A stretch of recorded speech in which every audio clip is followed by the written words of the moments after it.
채무자들이 돈을 빌려갈 때는 온갖 하소연을 하고 또 간절하게 부탁을 하면서 돈을 빌려가죠.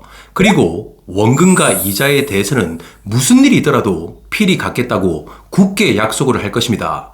자, 그런데 변제 약속을 어겨서 돈을 갚아달라고 하면 이자는커녕 원금도 대폭 탕감해 달라고 하는 것이 요즘 트렌드입니다. 제가 24년 동안 추심 업무를 하면서 수천 명의 채무자를 만나왔죠. 하지만 법에서도 명시되어 있는 이자에 대해서 지급을 해야 된다고 생각을 하는 채무자는 단 한 명도 보지 못했다는 것입니다. 고려해도 안 될 때는 이성훈TV 선불 없는 무료 의뢰 이성훈TV. 안녕하십니까, 돈도의 이성훈입니다. 사채업자가 아닌 이상 일반인들 중에 누군가에게 스스로 돈을 빌려주고 싶은 사람은 아무도 없을 것입니다. 만약 돈을 못 받게 된다면 돈을 달라고 독촉을 하는 것도 너무 싫죠. 특히나 돈을 떼이게 되면 사람에 대한 실망감마저 생길 것입니다. 또한 그로 인해서 수많은 스트레스와 고통을 받게 되는 것은 정말 상상하기도 싫은 일이죠. 자, 하지만 살아가다 보면 가족, 친구, 직장 동료, 지인 등 주변 사람들의 간절한 부탁을 매몰차게 거절하기 힘든 상황이나 복잡한 인간관계가 당연히 존재할 수밖에 없을 것입니다. 그렇게 주머니 사정이 넉넉하지 못한데도 어쩔 수 없이 돈을 빌려주는 경우가 대부분이죠. 제가 수많은 채권자분들을 봤지만 통장에 돈이 넘쳐나서 돈을 빌려주는 경우는 단 한 번도 보질 못했습니다. 참 돈이라는 것이 이상하게도 항상 쓸 곳이 있죠. 그렇다 보니 자신이 할 거 못하면서 돈을 빌려주거나 때로는 담보대출과 신용대출까지 받아서 돈을 빌려주는 상황도 종종 발생합니다. 채무자들이 그런 식으로 돈을 빌려가면서 대출 이자는 자신이 당연히 부담을 하겠다고 하겠죠. 자, 하지만 화장실 들어갈 때 또 나올 때 다르듯 막상 돈을 갚아달라고 하면 채권자의 이자 부담과 그 돈에 대한 기회 비용까지 생각하는 채무자는 단연코 없다는 겁니다. 그로 인하여 피해자인 채권자분들은 돈을 받는 것은 고사하고 막대한 대출 이자까지 부담을 하고 있다는 것이죠. 자, 그렇다 보니 국가에서도 이런 채권자분들의 피해를 잘 알고 있기 때문에 법률상 이자에 대한 부분을 명시하고 있습니다.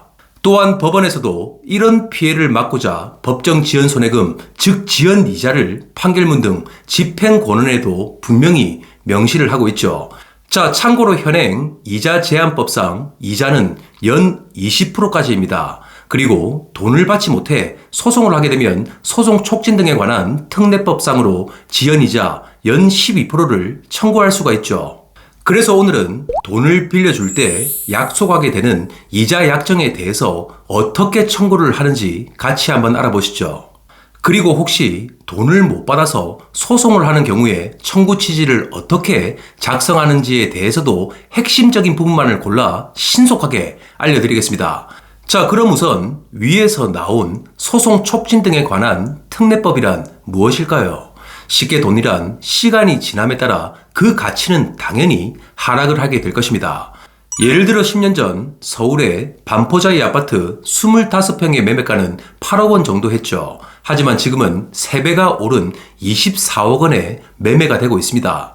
또한 10년 전에 흔히 볼 수 있었던 1,000원짜리 과자와 3, 4,000원짜리 자장면은 이제 찾아보기 힘들죠. 자, 이렇듯 채무자들이 돈을 주지 않는 기간이 늘어나면 채권자는 나중에 돈을 다 받는다고 하더라도 그 가치는 자연스럽게 깎여 있을 것입니다. 더 안타까운 것은 만약 대출까지 받아서 빌려준 돈이라면 채권자분이 그 많은 이자까지 금융기관에 납부를 했기 때문에 사실상 회수를 한다고 해도 기회비용까지 따지면 엄청난 손실이라는 거죠. 그래서 법에는 채권자의 피해를 방지하고 또한 채무자의 신속한 이행을 촉구함과 동시에 소송의 원활한 진행을 위해서 법원 판결문에 연 12%의 지연 이자를 소송 촉진 등에 관한 특례법으로 정하고 있습니다. 여러분들이 가지고 계시는 판결문에 그 12%가 그런 이유에서 정해진 것이기 때문에 당연하고도 정당한 권리는 꼭 찾으셔야겠죠. 자, 그럼 오늘 설명드리는 예시로 채무자가 2022년 1월 1일 2천만 원을 빌려가서 1년 뒤인 2023년 1월 1일까지 변제를 하기로 약속을 했다고 가정하겠습니다. 그럼 첫 번째는 채무자에게 돈을 빌려주면서 연 20%의 이자를 받기로 하고 빌려준 경우입니다. 금전대차, 즉 돈을 빌려주고 또 빌리면서 정할 수 있는 이자의 최고 한도는 20%까지입니다. 그런데 돈을 못 받는 경우에 소송을 하게 되면 법원에서 지연 손해금인 지연이자는 12%죠. 이런 경우 만약 소송을 하게 되면 당사자들끼리 약정한 20%를 청구해야 될까요? 아니면 소송 촉진 등에 관한 특례법상 연이자 12%를 청구해야 될까요? 정답은 당사자들끼리 약정한 20%가 소처법상 이자 12%보다 높기 때문에 20% 그대로 적용할 수 있다는 것입니다. 자, 그럼 소장을 작성하실 때 가장 중요한 청구 취지를 적는 방법을 같이 알아보시죠. 채무자가 매달 이자를 지급하다가 1년 뒤 원금에 대해서 일시 변제를 하기로 했는데 약속을 어겨 이제 소송을 하게 되는 상황입니다. 그럼 재판부에 이런 식으로 판결을 내어주십시오 하고 희망과 결론을 적는 청구 취지 부분은 지금부터 이렇게 작성을 하시면 됩니다.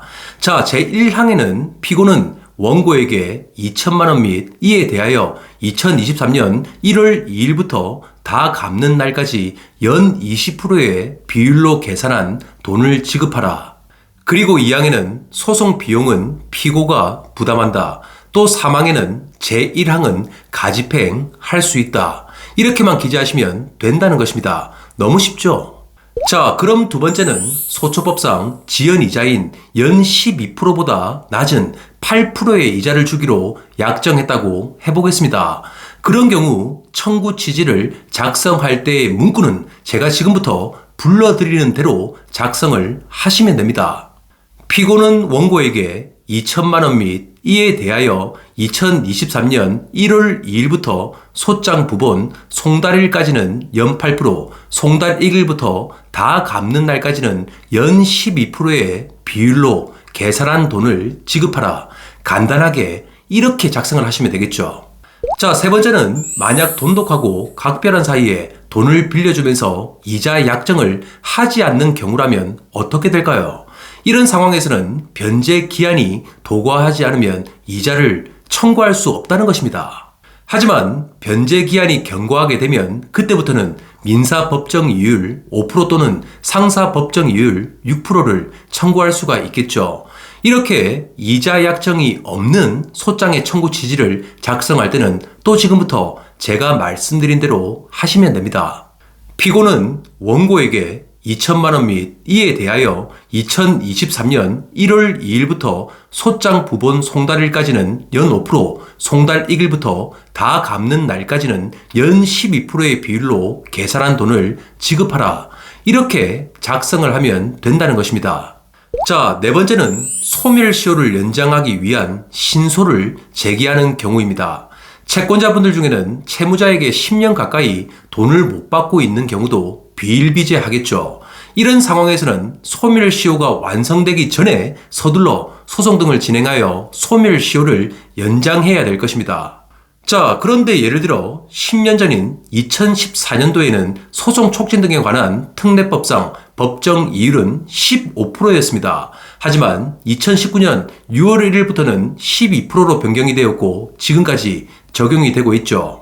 이런 경우 정말 실무적으로 말씀을 드리면 기존 판결문에 있는 이자율 15%를 그대로 청구 취지에 기재를 하고 신청을 해도 법원에서 보정이 잘 나오지 않는다는 것입니다.